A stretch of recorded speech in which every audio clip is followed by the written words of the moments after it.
SER Podcast. Balón de Gavi para Dani Olmo, puede haber fuera de juego, Dani Olmo para marcar, gol. En apertura para Jordi Alba, juega Jordi Alba, Asensio, gol.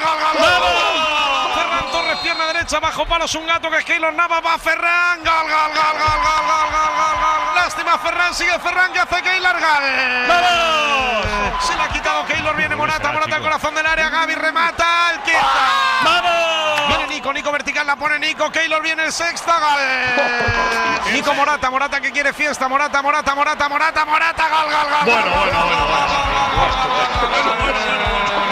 Quiere fiesta, Garrido. Fiesta a la que se ha pegado Antonio Romero narrando el histórico debut de España en el Mundial de Qatar, 7-0 ante Costa Rica. En la cadena SER, hora 25. Aimar Bretos. Vamos a Qatar. Romero, buen empacho de goles, buenas tardes.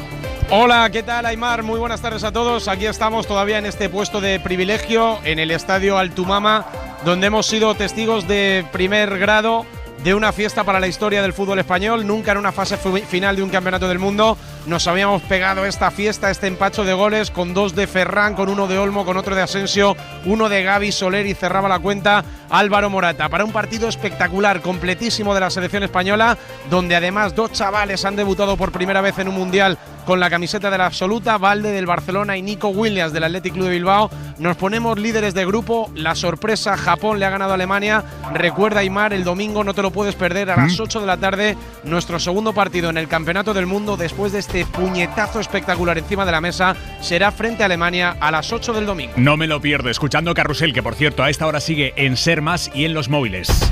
El tiempo, Jordi Carbó. Buenas tardes. El ambiente suave de las últimas horas no se repetirá los próximos días. Las temperaturas volverán a bajar poco a poco. Y de entrada, esta próxima noche, cambio de tiempo con lluvia en Galicia, especialmente en las Rías Baixas, hasta mañana al mediodía. Después, durante la tarde del jueves, la lluvia se extenderá por el Cantábrico, Castilla y León, Extremadura y de manera más aislada, Madrid, así como en Castilla-La Mancha. Atención al viento fuerte o muy fuerte en Castilla y León. Mucho más sol, con ambiente suave pero menos que hoy, en Canarias, el sur, Andalucía especialmente, también el Mediterráneo. Empieza hora 25. Y esta noche van a estar aquí, van a venir al programa los 2 primeros astronautas españoles que va a tener la Agencia Espacial Europea en 30 años. This is our 2022 class of ESA astronauts. Pablo Álvarez Fernández, Sara García Alonso. Son estos 2 leoneses, un ingeniero, Pablo Álvarez, y la biotecnóloga Sara García. Él, elegido astronauta titular, ella, seleccionada astronauta suplente. Desde Pedro Duque hace 3 décadas España no tenía exploradores espaciales en la Agencia Europea. Ahora los 2 se van a someter a un intensísimo entrenamiento, porque esta nueva remesa tiene entre manos misiones fundamentales, como la de volver a la Luna o incluso viajar a Marte. Javier Gregori, buenas tardes. Hola, buenas tardes. Así es, un ingeniero aeronáutico leonés de solo 34 años, Pablo Álvarez, ha sido elegido esta tarde nuevo astronauta titular de la 3ª promoción de la ESA, la Agencia Espacial Europea. Y además, por primera vez en la historia, una mujer española también ha sido seleccionada para este cargo, para ser astronauta, o que en el caso de la biotecnóloga Sara García forma parte del llamado equipo de reserva. Pero a preguntas de la cadena SER desde París, donde se ha hecho este anuncio, donde estaba la nueva promoción de astronautas, esta investigadora experta española en la lucha, por cierto, contra el cáncer, se ha mostrado muy contenta con su nuevo trabajo. Pues una satisfacción y un orgullo tremendo, pero al mismo tiempo mucha humildad, porque la gente que hemos conocido en este proceso podrían estar aquí igualmente. Pero el trabajo duro, como decías, comienza ahora. Tardarán al menos 3 años en poder realizar su primera misión espacial. En este caso, el astronauta titular, que es Pablo Álvarez. Mínimo, antes de volar, son 3 años. Pero eso sería si tengo muchísima suerte. Esto es una carrera de fondo, las misiones son muy pocas y hay que hacer el entrenamiento, completarlo y estar preparado para coger la oportunidad en cuanto surja. En total, la ESA, la Agencia Espacial Europea, ha elegido esta tarde a 17 nuevos astronautas y entre ellos también el primer para-astronauta de la historia, un joven inglés con una discapacidad. Lo dicho, los 2 recién elegidos astronautas europeos, Pablo Álvarez y Sara García, van a estar esta noche aquí en la SER. Están ahora mismo volando desde París hacia España y en cuanto aterricen en Madrid se vienen al estudio de hora 25.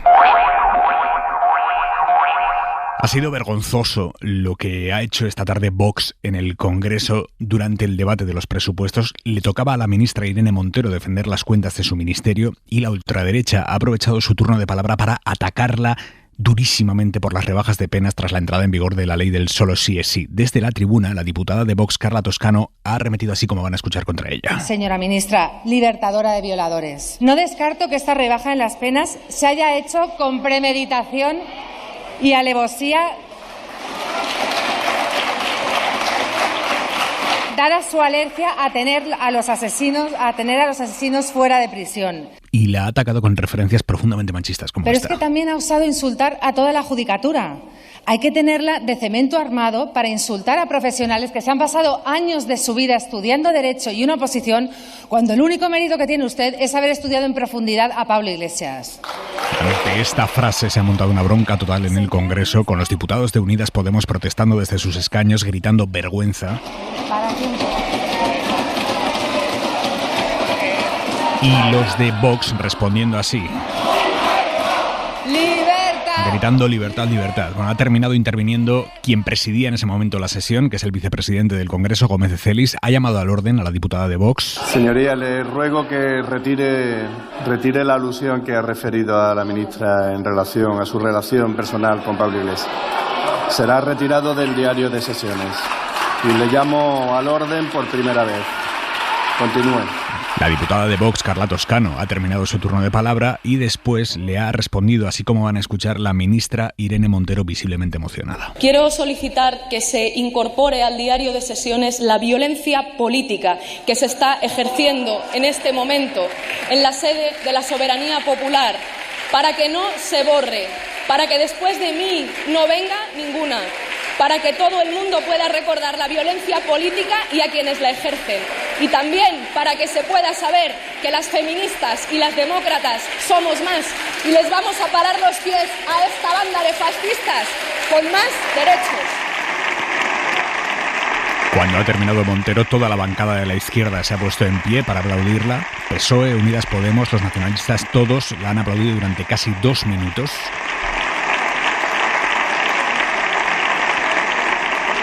Montero se ha mantenido en su escaño, emocionada, aplaudiendo también.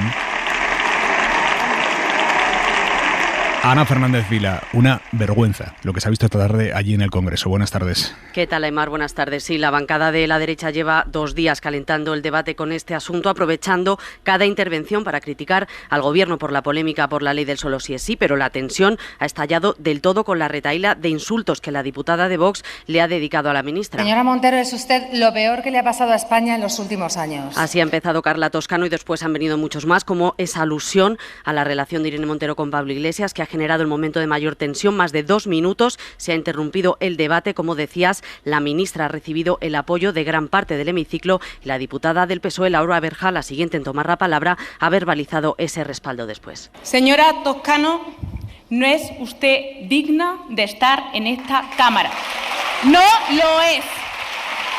Es una vergüenza para este país. Después la ministra Montero ha abandonado el pleno visiblemente emocionada. Fuera le esperaba su equipo. Todas se han abrazado en el pasillo. Aseguran desde su entorno que están fuertes y desde Podemos lamentan que lo ocurrido hoy es consecuencia de la campaña desplegada contra el Ministerio de Igualdad.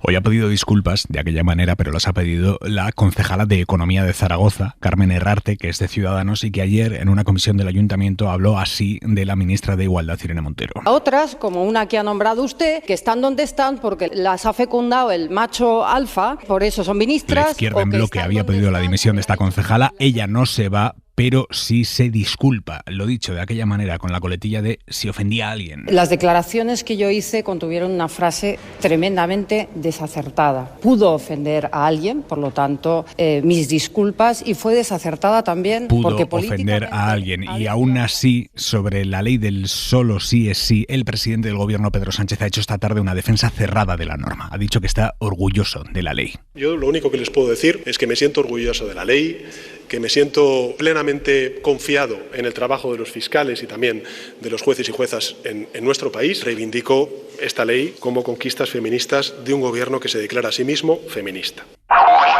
Más allá del debate de solo sí es sí, el Partido Popular también ha calentado hoy el debate en el Congreso, forzando a que la votación del jueves sobre el delito de sedición sea personal y pública, diputado a diputado, como pasa en las investiduras. Se vota la toma en consideración de la proposición de PSOE y Unidas Podemos para derogar el delito de sedición y cambiarlo por desórdenes públicos agravados, y el PP ha forzado que la votación sea nominal, que cada diputado tenga que decir qué vota.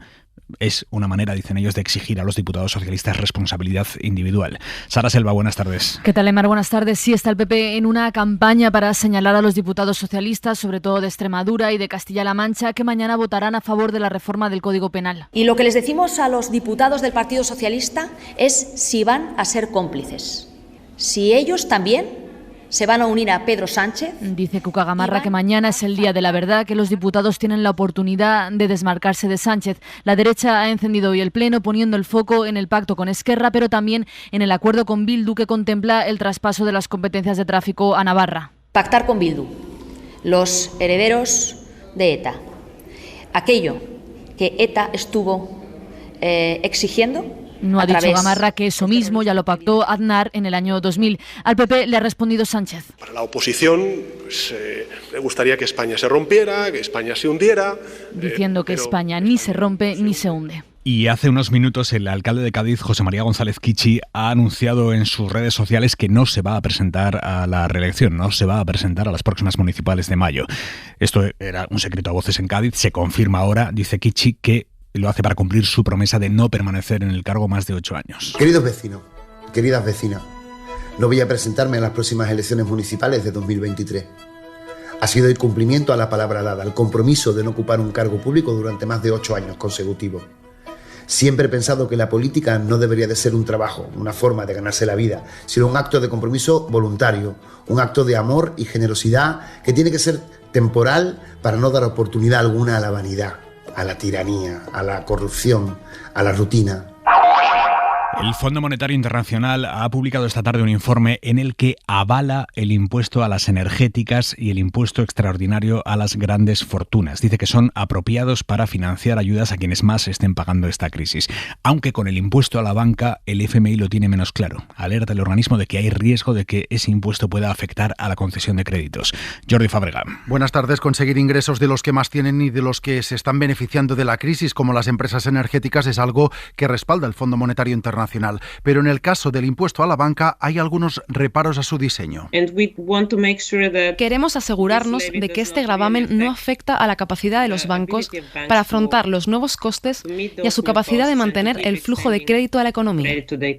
Es lo que dice Dora Iacova, la responsable de la misión del Fondo Monetario para España, que ha pedido al gobierno que focalice más las ayudas frente a la subida de precios en los más vulnerables. Cree que medidas como la bonificación al carburante o la rebaja del IVA energético tienen un alto coste y además benefician más a las rentas más altas.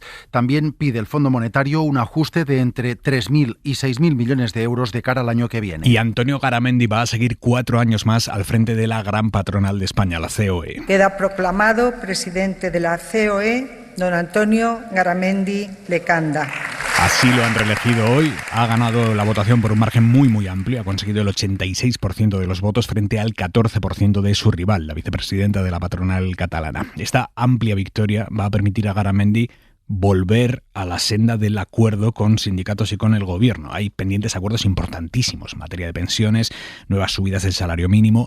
En los últimos meses, Garamendi había entrado en una cierta bunkerización, temeroso de que si seguía acordando cosas con el gobierno y los sindicatos peligrara su cargo al frente de la COE. Bueno, con la victoria de hoy ese temor se despeja. De hecho, en su discurso tras ser reelegido, Garamendi ha reivindicado el diálogo social. Elsa Llorente. 14 acuerdos tripartitos, 2 bipartitos, de diálogo social ha presumido en su discurso Antonio Garamendi, nada más ser reelegido presidente de los empresarios hasta 2026. Un récord de acuerdo en algo que muchos de vosotros decís y que decimos en esta casa, que generan la paz social, la mejor infraestructura del país, el diálogo. Y diálogo es lo que tiene por delante ahora, con varias mesas abiertas con los sindicatos y el gobierno, a destacar el segundo bloque de la reforma de las pensiones o la próxima subida del salario mínimo. Hoy Antonio Garamendi se ha llevado un fuerte respaldo a su gestión, él que es el presidente que más acuerdos ha firmado con sindicatos y gobierno. Veremos si tras meses inmóvil retoma el pacto. Hora 25. Aimar Bretos. Va a más el pico de bronquiolitis en niños que sigue complicando la situación en los hospitales. Isabel Villar. En Santander, por ejemplo, en el Hospital Marqués de Valdecilla han tenido que habilitar camas nuevas pediátricas en otras zonas del centro. 40 camas más se han puesto a funcionar en Murcia, y en Zaragoza han pasado a otro hospital más grande, la UCI pediátrica del Miguel Servet, también para ampliar las camas. Castilla y León ha activado un plan de contingencia, y es verdad que en otras comunidades como Baleares, Valencia o Euskadi los servicios sanitarios no están tan tensionados. Tienen ingresos, pero no notan tanto la diferencia con otros años. Ante esto vamos a ir con una guía práctica. ¿Cómo sé si mi hijo está enfermo? Los síntomas suelen durar de 5 a 7 días y son muy parecidos a los de un resfriado: tos, mocos y fiebre. ¿Cuándo me tengo que empezar a preocupar? Cuando le cueste respirar. Hay que prestar mucha atención a los bebés de menos de un año porque son los más vulnerables. ¿Por qué este año hay tantos casos? Este es un patógeno común que suele aparecer siempre a finales del otoño. El problema es que en los últimos 2 años el virus apenas ha circulado porque llevábamos puesta la mascarilla por la pandemia. Así que, ¿nos toca volver a la mascarilla? Los sanitarios lo recomiendan que los niños mayores de 6 años que tengan síntomas respiratorios se la pongan y guarden la distancia social de 1,5 metros. ¿Y qué otras cosas puedo hacer para evitar el contagio? Pues donde más se suelen contagiar los menores es en guarderías y escuelas, así que la doctora Verónica Sanz, que es neumóloga pediátrica, recomienda que ante cualquier síntoma respiratorio coatarral de los menores no deben asistir a guarderías y colegios en esta época de riesgo elevado. También aconseja que quienes tengan cualquier síntoma eviten las visitas a los bebés de menos de 3 meses. Una información de Ana Corbatón y Joan Jimeno. Hora 25. Aimar Bretos. On the resolution on recognizing the Russian Federation as a state sponsor of terrorism, and it is broadly adopted. El Parlamento Europeo ha declarado hoy que Rusia es un Estado promotor del terrorismo. La mayoría de diputados ha votado a favor de una resolución que no tiene ningún efecto práctico, pero que sí manda un mensaje político potente de aislamiento de Rusia por sus actos inhumanos y brutales sobre Ucrania y su ciudadanía. Eso es lo que dice el texto. Una Rusia que hoy ha vuelto a descargar una nueva oleada de misiles sobre Kiev y otras regiones del país. Los ataques han matado a una decena de personas, entre ellas un recién nacido en la región de Zaporilla, y han provocado cortes de luz en todo el país y más allá, hasta zonas fronterizas de Moldavia se han quedado sin energía por ataques a la red ucraniana. Justo el día antes del Consejo de Ministros de Energía europeos que tienen que debatir la propuesta del tope del gas, Teresa Rivera, la vicepresidenta española, ha cargado hoy muy duramente contra la propuesta que ha planteado la Comisión Europea. Dice que es una tomadura de pelo. Bruselas propuso ayer un tope de 275 euros al megavatio hora. Claro, es un umbral tan alto que ni siquiera se habría activado en la crisis de precios del verano pasado. Rivera amenaza con dejar de apoyar iniciativas de la Comisión Europea si no se revisa esa propuesta. Tiene que cambiar muchísimo la actitud de la Comisión para que pueda haber un acuerdo a este respecto, pero lo más dramático es que le hemos pedido a la Comisión que presente una propuesta, y esto no es una propuesta seria, esto es una tomadura de pelo. Y me consta que hay Estados miembros que van a decir que o se hace una propuesta seria o simplemente dejamos de respaldar las propuestas de la Comisión en otros temas. China son los enfrentamientos entre los trabajadores de la principal planta de iPhones del mundo, que está allí en China, y el personal de seguridad de la planta. Estaban protestando, entre otras cosas, porque no les están pagando los sueldos que les habían prometido a cambio de aislarse allí en la fábrica para intentar cortar un brote de COVID. El gobierno chino mantiene su política de 0 contagios y esta semana se han intensificado restricciones en ciudades como Pekín por el repunte de casos. Informa desde allí, desde la capital china, para la SER, Adrián Foncillas. Cientos de trabajadores de una fábrica en la provincia de Henan se han enfrentado con piedras y palos durante la mañana con funcionarios y policías por unas reclamaciones salariales. Se la conoce como la ciudad iPhone. Cuenta con 200.000 trabajadores, pero muchos de ellos escaparon a la carrera el mes pasado tras detectarse un puñado de casos temiendo un confinamiento inminente. La empresa hubo de prometer a los que se quedaron y a los nuevos contratados espectaculares sueldos y primas para compensarles por su vida en la fábrica y sin contacto con el exterior.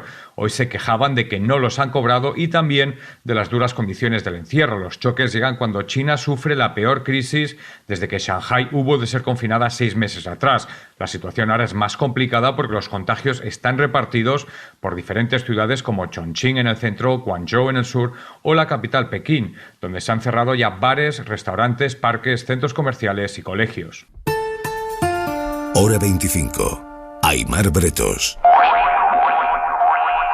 Sigue Carrusel a esta hora en Ser Más y en los móviles. El Partido de España coincidió esta tarde con el pleno del Congreso, un pleno muy importante porque desde ayer se están debatiendo sección a sección los presupuestos, pero es que es difícil abstraerse de la roja, hasta para sus señorías. Guillermo Lerma, buenas tardes. El árbitro ha pitado el inicio del debut de España en el Mundial. Son las 7, noche cerrada en Qatar. Arranca el partido. Los diputados acumulaban ya 25 horas de debate presupuestario. El sectarismo y la reconversión. Así que para algunos ha sido inevitable poner un ojo en la tribuna una calamidad y otro en Qatar. Hemos visto más auriculares que de costumbre en las orejas de sus señorías, pero al menos para 5 de ellos la radio no ha sido suficiente y han recurrido directamente a la televisión. Los ha habido discretos, otros que trataban de pegarse el iPad al cuerpo para escapar de miradas indiscretas. Una fila más arriba, un compañero subía el brazo, esta vez no para señalar votaciones, sino para avisar a sus colegas de que España marcaba gol. Nadie ha saltado del escaño, pero el hemiciclo es pequeño y aunque del partido estaban pendientes, a izquierda y derecha hay quien ha aprovechado su intervención en tribuna para lanzar un dardo al contrario. Señorías del Partido Popular, les interesan tanto los derechos sociales que mientras su portavoz habla, ustedes cantan los goles de la selección española. Era día de fútbol y lo cierto, Aimar, es que al margen del color y del chascarrillo, el hemiciclo, y lo hemos escuchado durante hora 20, se ha parecido más a una grada de hooligans que a la bancada de un parlamento. Gracias, Lerma. Y a esta hora, la mirada de Xavier Vidal Folk. Escocia no es una colonia y no está sometida a ninguna dictadura, así que no tiene derecho a la autodeterminación según la ley internacional. Esta ley reserva los referendos de autodeterminación en el sentido de votar la separación solo a esos dos casos, colonia, dictadura, que no son de ninguna manera el caso de los escoceses, así que la gente se debe autodeterminar, votar y decidir en el interior del Estado al que está adscrita, y solo si éste se convierte en un monstruo tiene derecho a votar para separarse. Además, una separación escocesa afectaría al conjunto de los ciudadanos británicos, de manera que este asunto es competencia del Parlamento británico de Westminster, no de la Cámara escocesa de Holyrood. Esos son los dos argumentos principales de los jueces británicos. Por unanimidad, el Tribunal Supremo del Reino ha negado al gobierno nacionalista escocés la capacidad de convocar un referéndum unilateral, o sea, sin permiso del gobierno central, del Parlamento central, mejor dicho. La justicia británica es generalmente muy respetada, mucho más que la política de ese país en los últimos tiempos. Así que quizá el ejemplo del vecino podrá hacer reflexionar a más de un secesionista catalán de la rama unilateralista que aún quedan y ayudarle a apearse de su ficción. No es seguro que esto ocurra, pero puede muy bien suceder. Suscríbete a Hora 25. Todos los episodios y contenidos adicionales en la app de Cadena SER y en nuestros canales de Apple Podcast, Spotify, iVoox, Google Podcast y YouTube. Escúchanos en directo en la SER de lunes a viernes a las 8 de la tarde.